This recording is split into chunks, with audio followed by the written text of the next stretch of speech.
Wassalamu ala rasulillah wa ala alihi wa sahbihi wa man walah, amma ba'd. Malam ni kita akan baca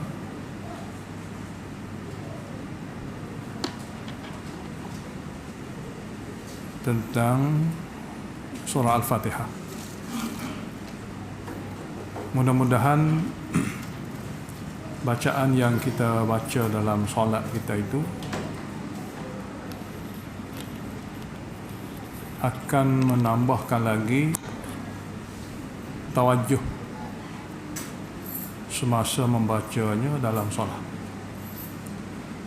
Jadi untuk supaya menjadi suatu talaqi yang baik, kita boleh baca Fatihah dan kemudian kita dengar sedikit sebanyak huraian mengenai pengertian yang ada dalam surah Fatihah. Jadi saya baca dan tuan-tuan semua boleh ikut. A'udzu billahi minasyaitonir rajim.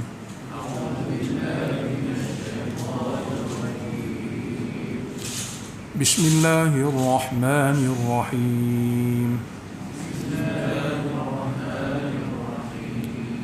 Alhamdulillahi Rabbil Alamin. Ar-Rahmanir Rahim. Maliki Yawmiddin. Iyyaka na'budu wa iyyaka nasta'in.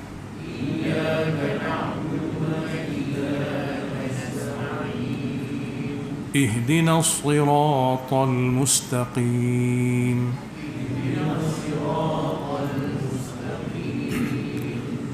صراط الذين أنعمت عليهم غير المغضوب عليهم ولا الضالين.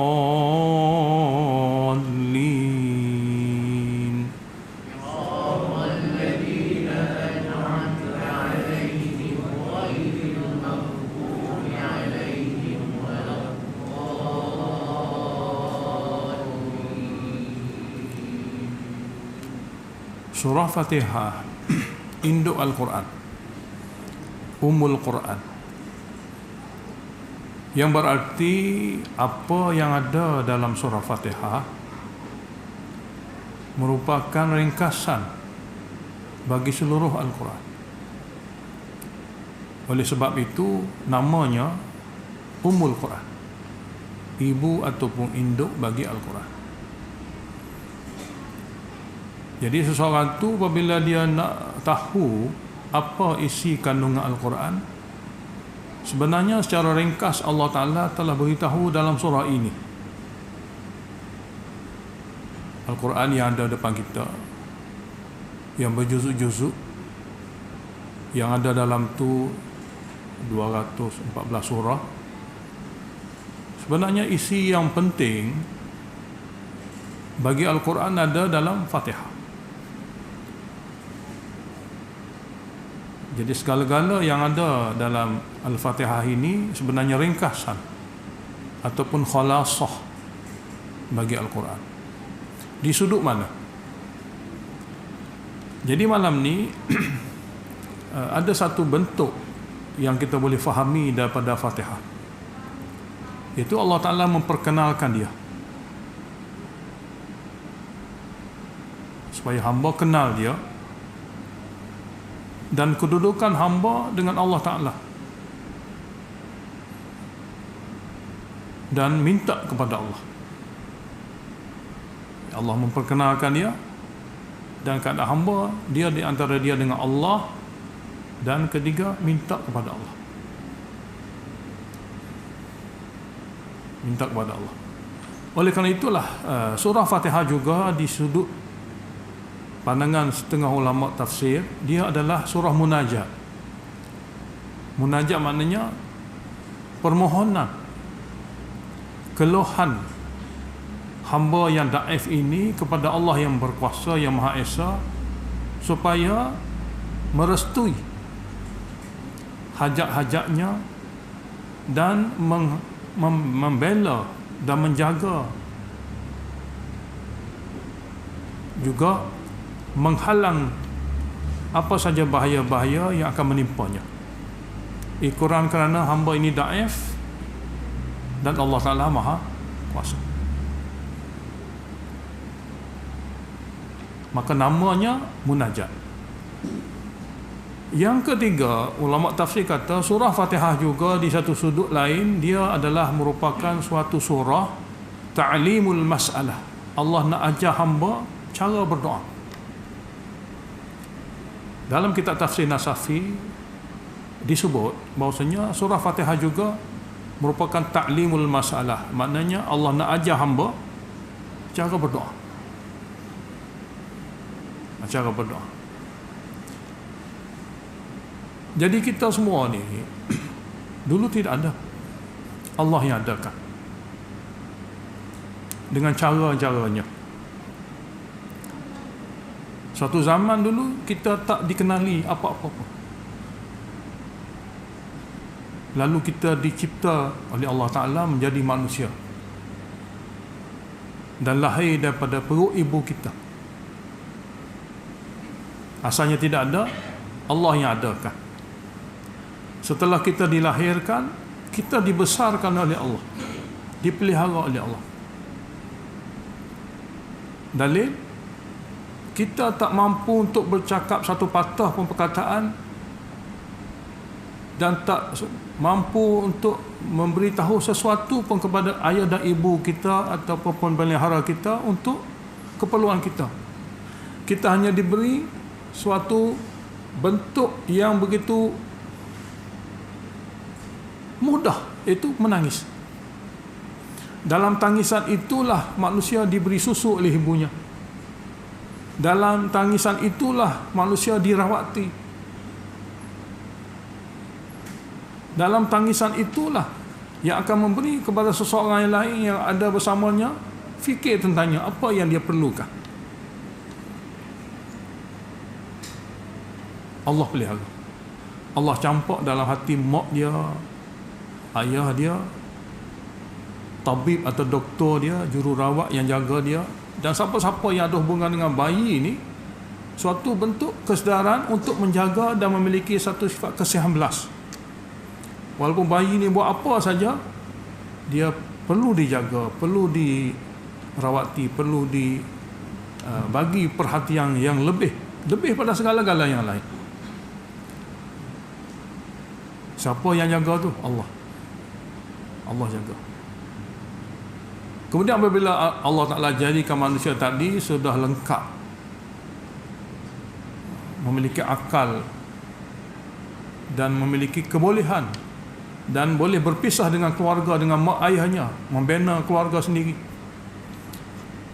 Allah bagi kepada hamba tu berfikir macam mana nak bekerja, macam mana nak cari rezeki, macam mana nak cari kenderaan, macam mana nak bina rumah, macam mana nak bina satu keluarga yang bahagia, macam mana nak memilih suatu tempat sebagai tempat tinggal, macam mana nak mencari pasangan hidup, macam mana nak bentuk anak-anak yang berakhlak, yang berketerampilan yang baik, yang menjadi bunga masyarakat. Itu Allah bagi.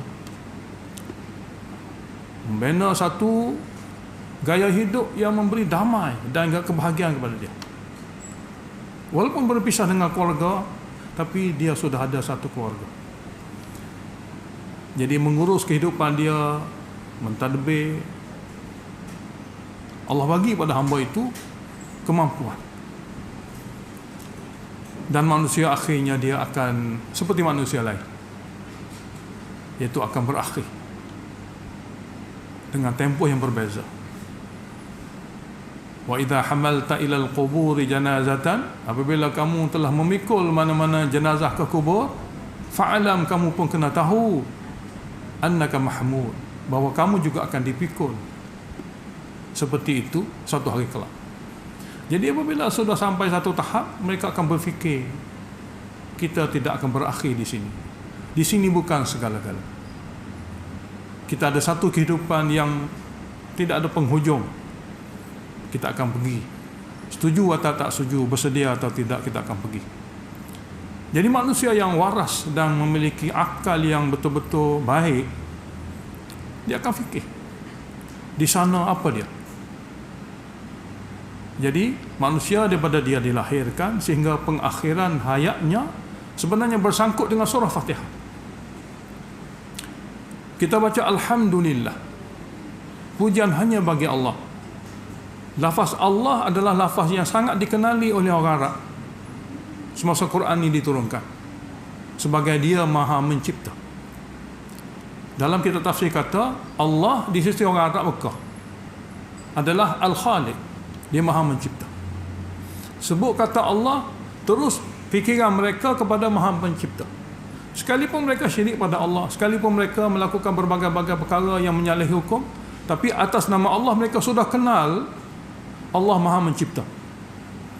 Sebab tu Allah beritahu dalam Al-Quran kepada Nabi dan kepada kita semua, wala in sa'altahum man khalaqas samawati wal arda. Jika kamu tanya mereka, wahai Muhammad, mereka tu siapa? Orang Mekah, orang yang mana ayat Quran ini turun. Man khalaqas samawati wal ard, siapa sebenarnya yang telah menciptakan lapisan langit dan bumi? La yaqulunna Allah, mereka terus akan jawab Allah. Bermakna mencipta adalah sifat Allah.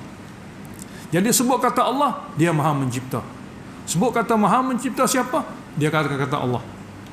Jadi kesinambungan lafaz mencipta difahami dengan jelas oleh orang Mekah semasa Quran ini diturunkan.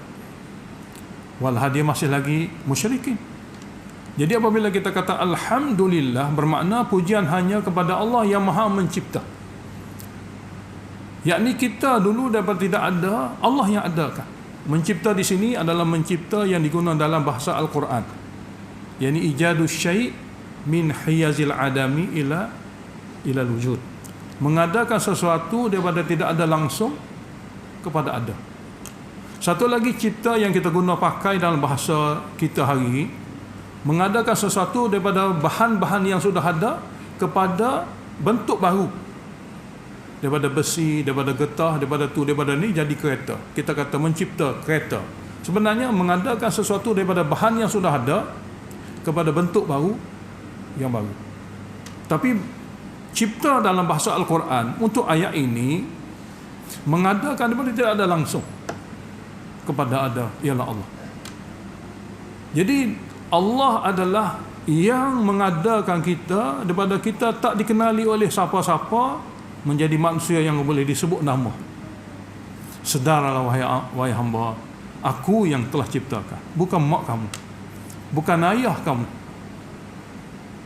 bukan siapa-siapa, aku yang mengadakan. Jadi jasa yang kamu kena kenal, yang kamu kena fahami, yang kamu kena akur, ialah Allah yang maha mencipta. Ini jasa Allah. Jadi satu orang yang mana kalau kita kata dia ni derhaka pada ibu bapa, hampir keseluruhan manusia, walaupun manusia tu engkar Tuhan, mengatakan derhaka kepada ibu bapa adalah satu kesalahan. Kurang kerana jasa. Sebab manusia apabila dilahirkan masa kecil, tiada siapa pun yang mampu untuk memberi perhatian dan menjaga budak dan bayi yang kecil itu melainkan mak dan ayahnya. Apa pun akan berlaku pada mak ayahnya, dia sanggup asalkan anak yang masih kecil itu dapat dijaga dengan baik. Tiba-tiba anak tadi derhaka kepada ibu bapa. Jadi semua manusia, tak kira daripada bangsa mana, bahasa apa yang dia guna, di mana saja mereka berada, memahami anak yang derhaka pada ibu bapa adalah satu perkara yang sangat-sangat tidak boleh diterima oleh akal yang waras. Hatta orang tu tak terima Tuhan sekalipun, perkara ni dia tetap akan terima. Maka penderhakaan anak kepada ibu bapa suatu kesalahan, boleh difahami. Sebenarnya penderhakaan hamba kepada Allah yang menciptakannya lebih-lebih patut dia fahami.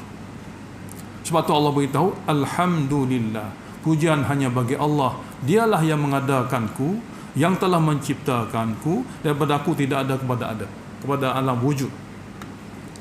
Ini kita sebut untuk memperkenalkan Allah. Kemudian kita akan dibesarkan. Tarbiyah, dipelihara ni Arab panggil tarbiyah. Tarbiyah. Jadi apabila kita kata Rabbul Alamin, yang memelihara semesta alam. Di antara semesta alam yang penting yang perlu diketahui dalam surah Fatihah, iaitu manusia dan jin. Alamin dalam ayat ni, kata-kata ulama tafsir hampir sama berpendapat Al-Alamin dalam ayat ni adalah manusia dan jin. Ini satu keutamaan. Rabbul Alamin, pemelihara semesta alam, yang paling penting dalam alam ini manusia dan jin. Dialah yang melihara. Dan rububiyah ini ataupun tarbiyah ini adalah satu makna dalam segi bahasa istilah, ialah tablighu syai' ila haddi kamalihi syai'an fa syai'an. Membesarkan sesuatu kepada tahap kesempurnaan sedikit demi sedikit. Menyampaikan sesuatu, membawa kepada suatu benda tu daripada satu keadaan kepada keadaan yang matang, syai'an fa syai'an, sedikit demi sedikit. Daripada bayi yang masih mentah, bayi kecil yang hanya dapat menangis, dibelai, dijaga, dipelihara dengan baik sehingga menjadi manusia yang matang, yang boleh bebas daripada keluarga. Jadi bawa daripada kecil sampai kepada tahap dewasa yang boleh berasingan daripada keluarga. Siapa tu? Allah. Sedarlah wahai hamba, Allah Ta'ala telah bagi kepada kamu suatu keadaan, kamu dipelihara oleh mak ayah kamu, kamu dipelihara oleh penjaga kamu, sehingga kamu daripada merah-merah kecil-kecil suatu masa dididik sehingga kamu menjadi satu insan yang matang. Allah Ta'ala. Jadi Allah kata Rabbul Alamin, dialah Rabb yang memelihara manusia dengan diberi segala kemudahan. Diberi kemudahan untuk berada dalam satu keluarga yang menyayangi, yang prihatin, yang sedar di atas kepentingan budak ini perlu dijaga dengan baik hingga menjadi insan yang jujur, insan yang berakhlak, insan yang memiliki berbagai-bagai kebolehan hingga menjadi bunga masyarakat. Jadi itulah tarbiyah. Dan manusia akan lalui semua ini. Allah kata kepada hamba Rabbil Alamin, dialah pemelihara, dialah yang menjaga, dialah yang mendidik dengan segala kebolehan yang Allah bagi untuk manusia menjadi satu insan yang matang. Jadi seperti mana ibu bapa kamu memelihara kamu sehingga kamu matang, itu jasa-jasa yang kamu sedar. Sebenarnya di sebalik itu Allah Rabbul Alamin, Allah sebenarnya memelihara kamu, mencampakkan dalam hati mak ayah kamu sifat bertanggungjawab, sifat yang tidak ada pun pada yang lain daripada insan manusia lain, untuk jaga kamu. Jadi setiap kali kita kata Rabbul Alamin, kita akan adakan suatu tawajuh. Ya Allah, Engkau lah Rabb yang memelihara aku, telah besarkan aku dengan cara-caranya sehingga aku jadi insan yang matang, yang boleh dipisahkan daripada keluarga. Kemudian apabila kita sudah besar, kita sudah dewasa, kita sudah ada kerjaya, kita sudah ada cara hidup yang kita pilih untuk diri kita pada masa depan kita, maka di situlah kita dapati Allah ajar kepada kita mengurus dan mentadbir. Macam mana nak cari kerja, macam mana nak dapat jawatan, macam mana nak dapat rezeki, macam mana nak dapat keuntungan, macam mana nak bina satu keluarga, macam mana nak ada kenderaan, macam mana nak bina rumah dan sebagainya, macam mana untuk hidup dalam masyarakat menjadi orang yang berguna. Itu Allah bagi akal kepada kita dalam pengurusan dan pentadbiran hidup kita. Allah Ta'ala ajar kepada kita melalui Nabi untuk pengurusan hidup supaya hamba sentiasa berdamping dengan Allah. Contohnya, disyariatkan kepada kita untuk segala urusan kita dahulukan sembahyang istikharah, sembahyang apa-apa sembahyang sunat, dan dilakukan doa istikharah supaya setiap apa yang kita nak buat, yang kita nampak perkara itu baik, supaya ia menjadi pilihan Allah Ta'ala untuk memberi kebahagiaan dan juga tidak mengecewakan kita. Itu makna surah sembahyang istikharah. Sembahyang yang kita akan baca selepasnya, doa istikharah, supaya setiap urusan dan kehidupan kita beres, tidak ada kerugian, tidak ada kekecewaan. Allah ajar kepada kita dalam surah Al-Fatihah, Ar-Rahman Ar-Rahim, yang maha murah, yang maha mengasihani. Di sebalik lafaz yang maha murah lagi maha mengasihani, ulama tafsir kata ayat ini memberi makna al-malikul mutasarrif, raja yang mengurus dan mentadbir hamba. Allah Ta'ala maha raja yang mengurus dan mentadbir hamba, yang memiliki makhluk yang dia telah ciptakan, yang telah dibesarkan hamba ini dengan kuasa dan kudratnya, dan dialah sebenarnya memberi kemudahan kepada hamba itu dalam segala urusan hidupnya.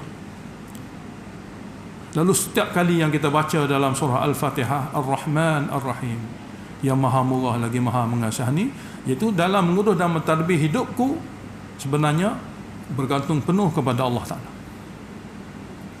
Apa-apa saja yang kita hadapi, di mana yang kita akan tuju, minta pada Allah, ya Allah selesaikan. Nabi kita SAW bersabda dalam sebuah hadis riwayat daripada Ibn Abbas, daripada Fadl bin Abbas, sekiranya seluruh manusia berhimpun untuk memudarat dan membahayakan kamu, sekiranya perkara itu tidak ada keputusan dan keizinan daripada Allah, mereka tak mampu untuk membahayakan sedikit pun. Sekiranya manusia ini berhimpun untuk memberi apa-apa faedah dan keuntungan kepada kamu, dan jika Allah Ta'ala tidak ada keizinan daripadanya, tidak merestuinya, segala perhimpunan tadi tidak memberi apa-apa faedah dan kesan. Dalam hadis yang sahih daripada riwayat Ibn Abbas radhiyallahu ta'ala anhuma. Jadi daripada inilah kita dapati urusan hidup manusia dia tak bebas sebenarnya tanpa pentadbiran Allah Subhanahu Wa Taala.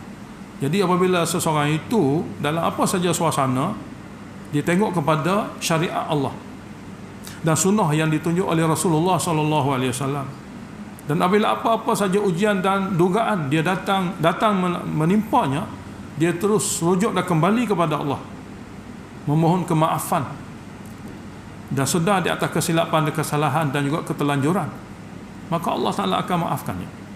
Sekira ada apa-apa hajat, keperluan, baik perkara itu ada hubungan dengan perkara duniawi maupun perkara itu adalah hubungan dengan perkara ukhrawi, dia memohon daripada Allah Ta'ala, meminta kepada Allah Ta'ala, maka bila Allah bagi kepadanya, maka penyelesaian akan berlaku. Jadi di sini manusia sebenarnya dia apabila dia mendekati Allah Ta'ala melalui hubungan dengan kitab wahyunya, melalui hadis-hadis Nabi, maka manusia akan sedar yang mengurus dan yang mentadbir kehidupannya Allah SWT. Jadi setiap kali dia kata Ar-Rahman Ar-Rahim, yang maha murah lagi maha mengasihani, sebenarnya memberi makna kehidupannya sentiasa perlu bergantung kepada Allah yang mengurus dan mentadbir.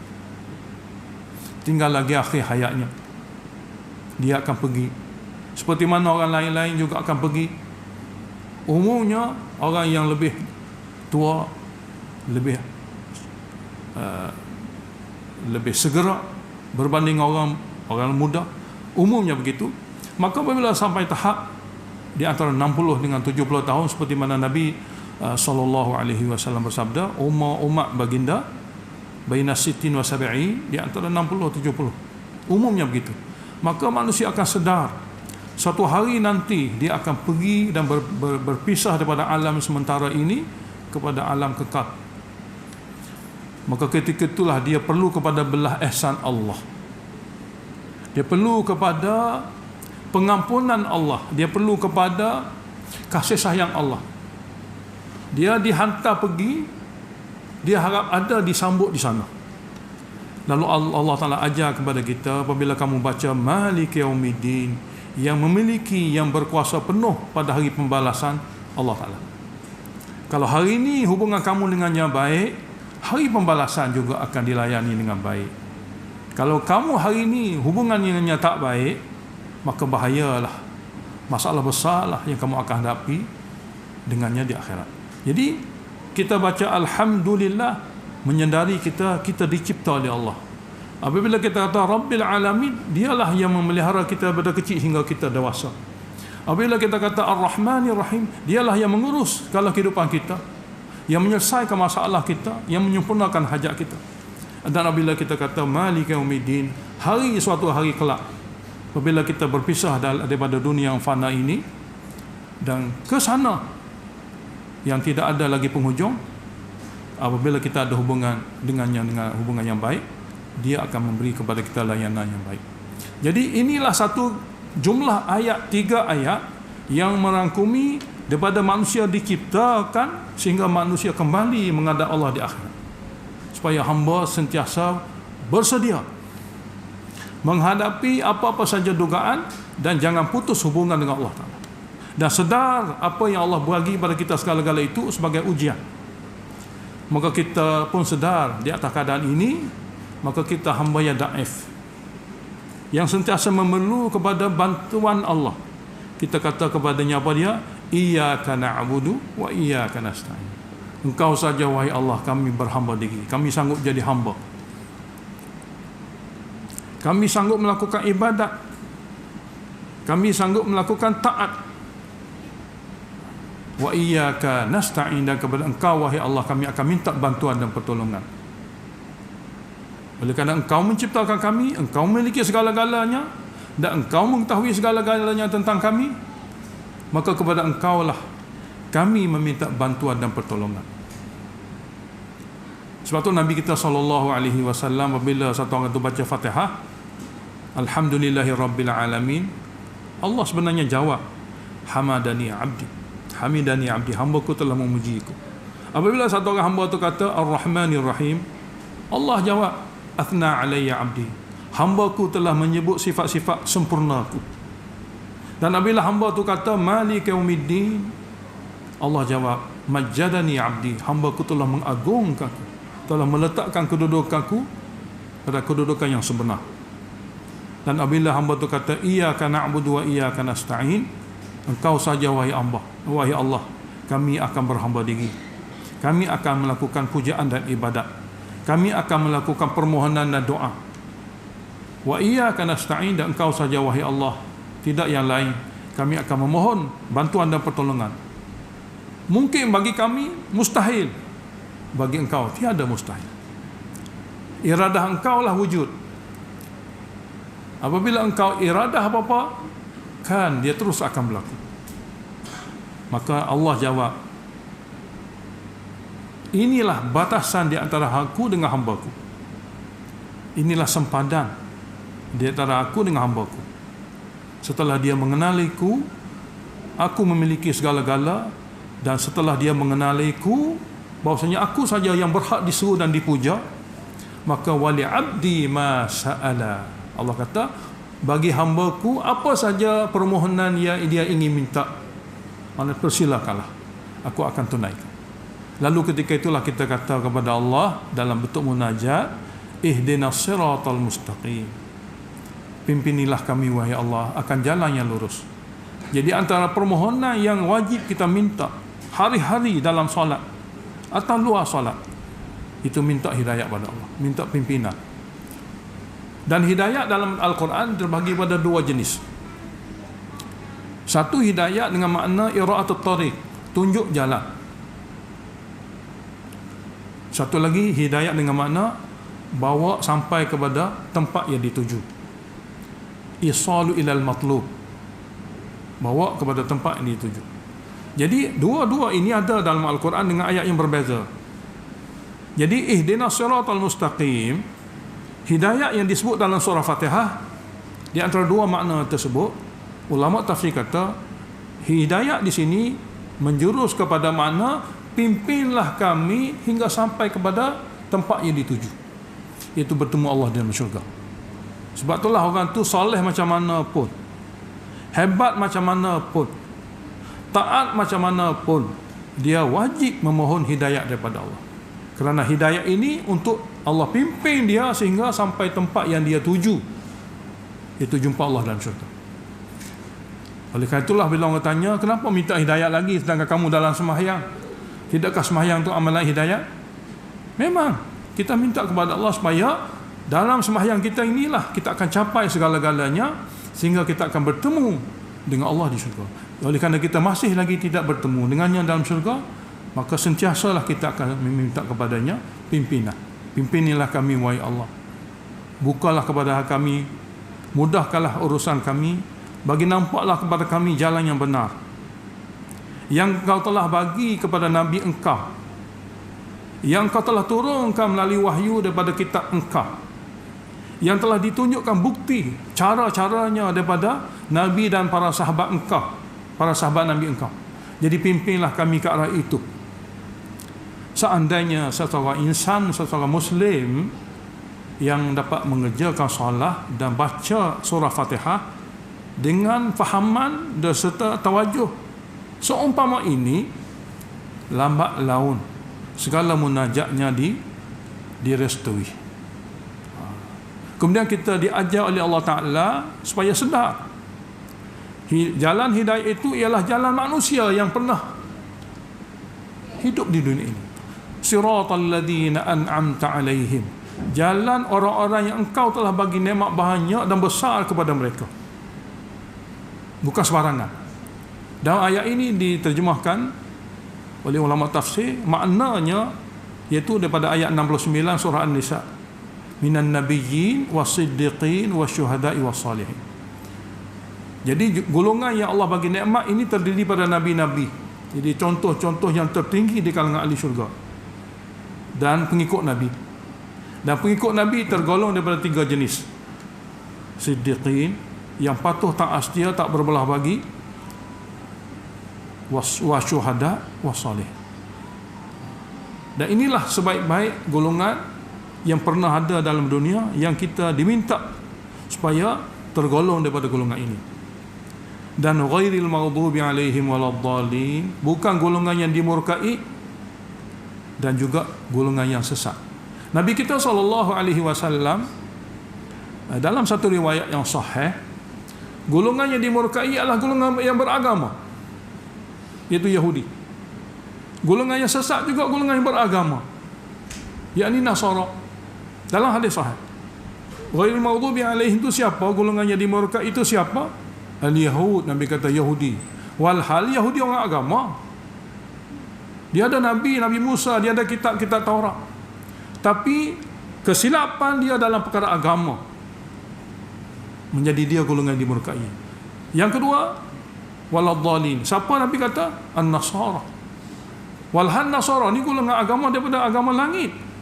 Dia ada kitab-kitab Injil, dia ada Nabi Isa. Dan dua-dua Nabi ini Nabi Ulul Azmi. Nabi memiliki sifat dan kecekalan yang sangat tinggi daripada 5 Nabi Ulul Azmi. Tapi kenapakah Nabi kita SAW beritahu orang dimurkai yang kita minta jauh daripada golongan ini, orang yang sesat yang kita diminta jauh daripada golongan ini adalah orang yang beragama?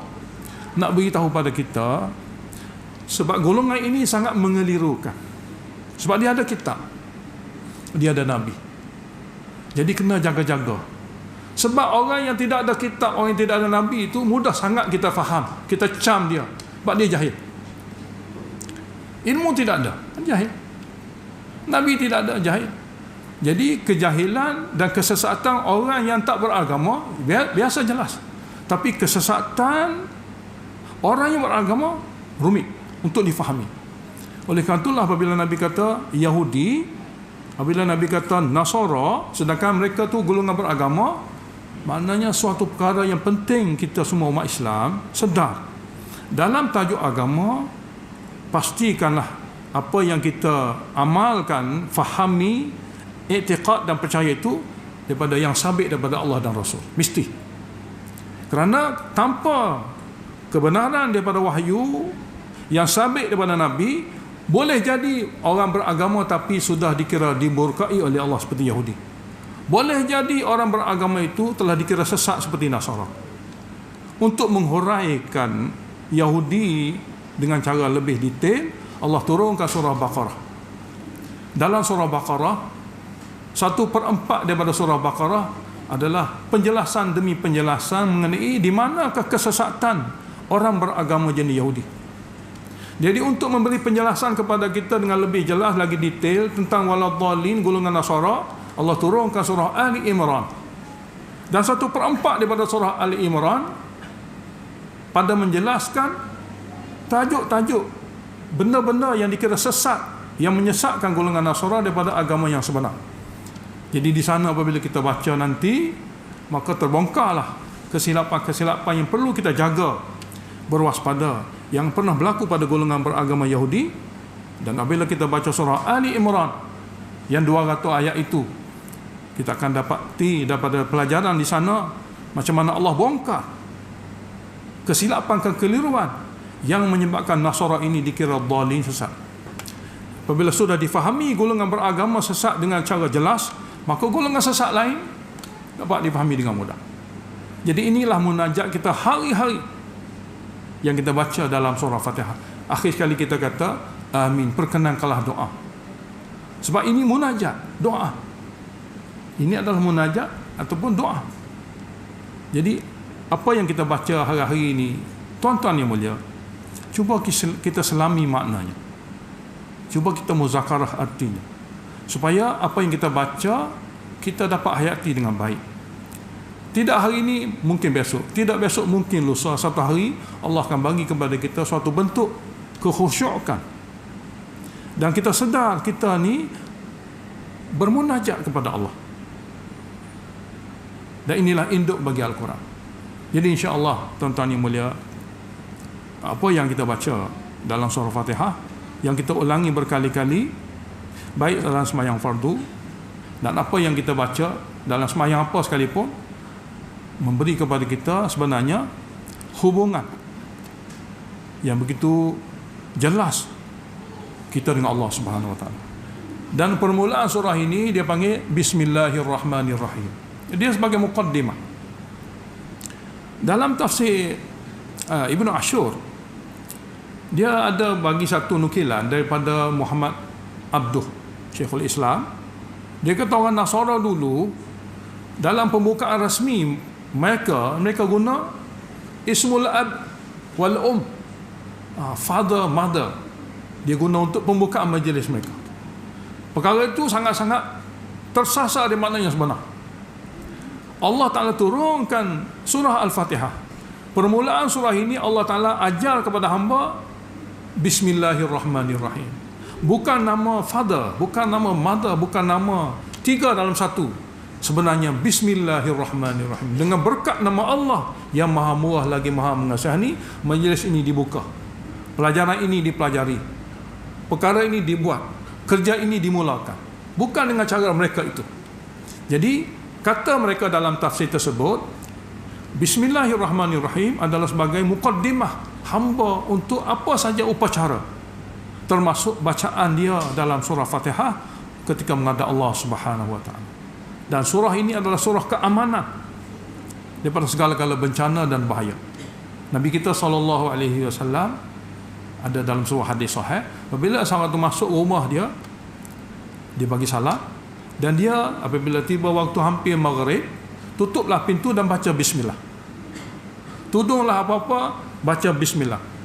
Kalau tidak ada tudung yang boleh menutupi semua, lentanglah di atas benda itu dan baca bismillah.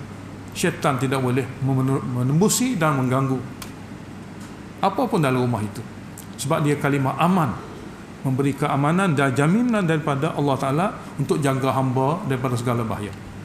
Dan ia adalah sepatut dan sesuai permulaan surah. Dan sebahagian ulama tafsir kata, oleh kerana itulah Bismillahirrahmanirrahim diadakan pada setiap surah demi surah sebagai perbezaan di antara satu surah dengan surah yang lain. Dan dia sebahagian daripada Al-Quran. Lebih-lebih lagi apa yang Allah sebut sendiri dalam surah An-Naml tentang ayat ini adalah ayat permulaan ya tulisan Sulaiman alaihissalam ketika dia mengutus surat kepada Puteri Bilqis. Jadi Allah Ta'ala adakan perkara ini sebagai muqaddimah yang paling sesuai untuk dimulakan. Jadi inilah surah Fatihah. Dan apabila kita nak tahu lebih detail, Allah kata Alif Lam Mim Dzalikal Kitabu La Raiba Fihi Hudan lil Muttaqin. Al-Quran terbina daripada huruf-huruf alif bata biasa, tapi apabila telah jadi kalamullah, manusia tak boleh nak ciptakan. Dia adalah kalamullah. Wahai orang Arab, semahir-mahir kamu pun yang kamu tahu alif bata, sebenarnya alif bata yang ada dalam surah dalam Al-Quran dia adalah daripada Allah Ta'ala, wahyu ilahi, yang manusia semua sekali tidak mampu melakukannya, mengadakannya. Walaupun sepotong surah yang ringkas, dalamnya ada 3 ayat. Jadi untuk mengetahui secara detail, secara jelas, Allah kata dzalikal kitabul la raiba fi, itulah dia kitab Al-Quran yang tidak ada syak padanya, hudan lil muttaqin, hidayah untuk golongan yang akan jadi orang sangat bertakwa. Kita minta ihdinas siratal mustaqim, ini dah dia kitab hidayah. Belajarlah dia, bukalah dia, bacalah dia. Untuk baca sahaja Allah bagi 1 huruf 1 pahala. Apatah lagi apabila kita mengaji terjemahannya, tafsirannya, dan kita dapat hayati maknanya, kita dapat perjuangkannya, dan sampai sebar dan tablighannya, maka dalam tu berganda-ganda. Jadi inilah sebaik-baik khazanah. Dalamnya ilmu, dalamnya pegangan, dalamnya akidah, dalamnya ada kasih sayang Allah. Jadi ambillah dia, hargailah dia. Oleh kerana itulah kita kena azam, pasang niat betul-betul sebelum kita menghadap Allah Ta'ala. Suatu hari kita akan belajarnya daripada awal hingga akhir, dan memahami dengan baik, dan menghayatinya, dan menyebarkannya. Paling-paling kurang orang yang dekat dengan kita, yang kita mampu. Semoga apabila kita menghadap Allah Subhanahu Wa Ta'ala, apabila kita ditanya, apa yang kamu buat? Wahai Allah, aku telah pelajari kitab-Mu, dan aku telah menghayatinya semampuku, dan aku telah sebarkannya. Lebih baik lagi berbanding kita pergi apabila Allah tanya, apa yang kamu buat? Kita tak tahu apa-apa. Dan di sana hanya pergi dan tak boleh kembali lagi. Jadi zaman kita duduk di dunia yang dikira zaman ikhtiar ini, gunalah ikhtiar yang baik. Pilihlah masa yang ada pada kita untuk kita belajar. Kita kayakan diri kita dengan ilmu untuk rapatkan kita dengan Allah Subhanahu Wa Ta'ala. Mudah-mudahan sejumlah ucapan daripada surah Fatihah ini memberi kepada kita sedikit sebanyak